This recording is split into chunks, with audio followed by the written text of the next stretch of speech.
पाकिस्तान की 77 साल तारीख को अगर देखा जाए तो जनरल मुशर्रफ के बाद ये एजाज़ पहली बार किसी आर्मी चीफ को मिल रहा है। इसलिए सदर ट्रंप से field marshal general Syed Asim Munir की ये मुलाकात बड़ी अहम बताई जा रही है, एक तारीख रकम करने जा रही है, जिसकी जो टाइमिंग्स हैं वो भी बड़ी इंपॉर्टेंट करार दी जा रही हैं, क्योंकि पाक भारत ताल्लुकात हैं, कश्मीर पर सालसी का वादा है और ख़ित्ते की बदलती सूरत हाल है, फ़ौजी वक़ार है और सिफारती फ़हम के लिए field marshal general Syed Asim Munir Trump से किन उमूर पर बात कर सकते हैं, क्या कुछ हो सकता है और इसके क्या असर आने वाले दिनों में हमारे फ्यूचर पर मुरतब हो सकते हैं। बात करने के लिए एहतशाम उल हक हमारे साथ ही मौजूद है।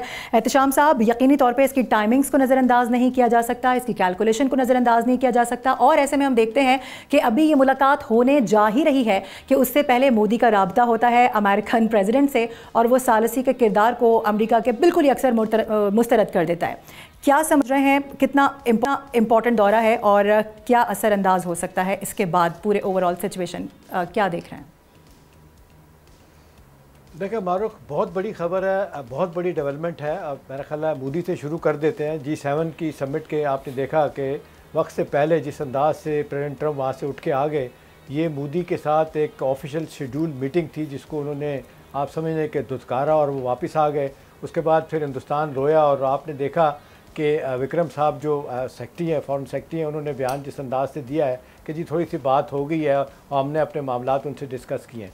तो बुनियादी तौर पर तो ये है कि जिस तरह रीजन की सूरत हाल तेज़ी के साथ तब्दील हो रही है, पॉलिटिकल डायनामिक्स तब्दील हो रही हैं, तो उस हवाले से पाकिस्तान का रोल बहुत ज़्यादा अहम हो गया है। एक तो वो ट्रेड डील नहीं ले सके और दूसरा ये कि पाकिस्तान की इस वक्त अहमियत देखें, ये बात माननी पड़ेगी मारूफ कि ये पाकिस्तान की तारीख में अगर आप जिक्र कर रही हैं, मुशर्रफ साहब को बुलाया गया था और ज़िया-उल हक पे बुलाया गया था और वो उस वक्त प्रेसिडेंट थे और प्रेसिडेंट का प्रोटोकॉल उनको दिया गया था।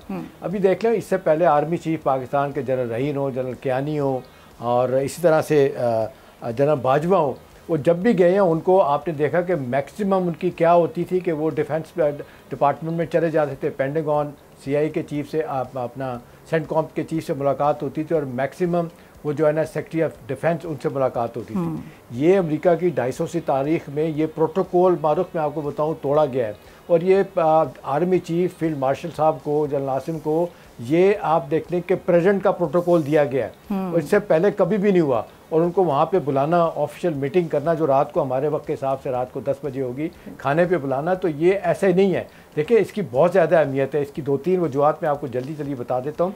एक तो यह है कि पाकिस्तान का एक बड़ा ग्रेटर रोल बनने जा रहा है। हिंदुस्तान की कोशिश थी कि जिस तरीके से अपना ये इंडियन सब कॉन्टिनेंट में और ये हमारा एक रोल है, हमें थानेदारी दी गई है, उन्होंने दी हुई थी इंडियन ओशन में। अब वो कह रहे हैं बहर अरब में पाकिस्तान का रोल होगा। ये मिडल ईस्ट के ममालिक जो है ना, इसमें पाकिस्तान का बड़ा रोल है। इसके लिए उन्होंने कहा कि जी पाकिस्तान आगे आए और उनको ऑफिशियल दावत दी गई और बहुत सारी चीज़ें तय होनी है।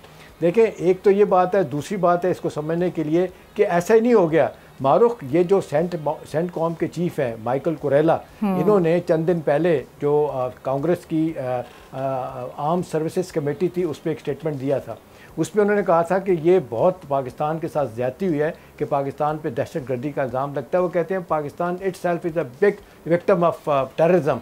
उन्होंने 2023 का कोट किया फिगर कि जिसमें 700 पाकिस्तानी जो है ना उनको शहीद किया गया, 14,000 से लोगों को जो इस वक्त ज़ख्मी हैं, अभी तक वो ज़ख्मी हैं। तो उस कमेटी की सिफारिशात तो सेंटकॉम का चीफ, ये भी मैं आपको बता दूं, अनऑफिशियली अनअनाउंस जो है ना सेंटकॉम का चीफ अमरीकी इस्टेब्लिशमेंट का हेड होता है। उसने जो रिपोर्ट दी उसने कहा जी कि ये पाकिस्तान के साथ हम बड़ा गलत कर रहे हैं, हम टोटली चाइना के पाकिस्तान को उस ब्लॉक में धकेल रहे हैं, तो लिहाजा इसको रोका जाए। और पाकिस्तान की अहमियत दो बड़ी वजूहत, एक तो आपने देखा जो जंग हमने जीती और इस वक्त जो मिडिल ईस्ट में सूरत हाल है, इसके कॉन्टेक्ट में पाकिस्तान का रोल बहुत ज़्यादा बढ़ गया और उनको लग रहा है कि ये आर्मी चीफ ने जिस कमाल तरीके से आपने देखा 4 दिन की जंग जीत के दिखाया, सारी दुनिया मान गई उनको। उसके बाद इनका रोल, तो उनको लगा कि भाई जनरल आसिम जो है ना उनके साथ बातचीत हो सकती है, वही मामला को आगे देखेंगे। सॉरी टू इंटरप्ट यू, जो कश्मीर पर सालिसी का वादा किया गया था, डू यू थिंक सो कि ये अब पूरा होने जा रहा है? इस मामले पर कुछ आगे हो सकता है? क्योंकि एक जानिब अगर हम अपने हरीफ को देखें तो वो तो इसको मानने को तैयार नहीं है।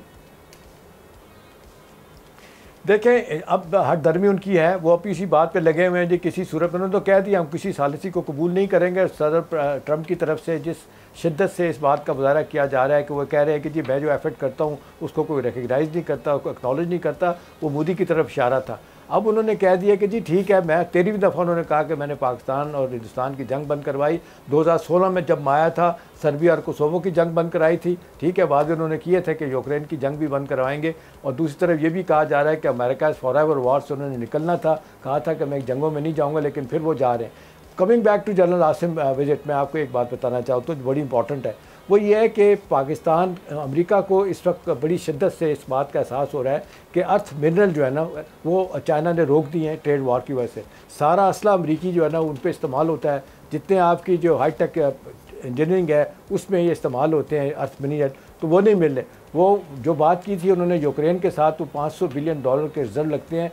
पाकिस्तान में प्रूवन रिजर्व्स कॉपर में कहा जा रहा है मारूफ वो 1 ट्रिलियन से ज़्यादा के हैं। वो पाकिस्तान के साथ डील करके जल्दी से जल्दी लोगों को भेजना चाहते हैं ताकि ये मिले। और जो उनकी डिफेंस इंडस्ट्री है, $3 ट्रिलियन की सालाना जो एक्सपोर्ट होती है वो हिट हो रही है चाइना के साथ ट्रेड की वजह से। एक तरफ यह कि चाइना के ब्लॉक में जाने से रोकना, दूसरा पाकिस्तान को बेहतर ट्रेड ऑप्शन ऑफर करना, तीसरी इंपॉर्टेंट बात है टैरिफ में जो हम देख रहे हैं कि कहा जा रहा है कि जी बहुत अच्छा हमें टैरिफ ऑफर किया जाएगा, उसमें हमारी विन विन सिचुएशन होगी।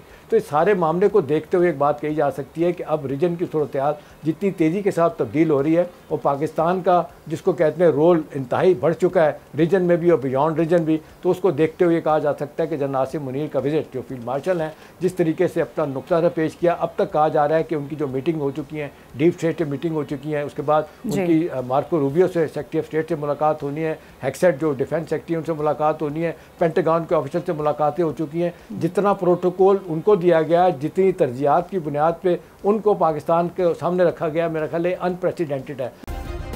सब्सक्राइब करें और बेल दबाएं ताकि कोई खबर रह न जाए।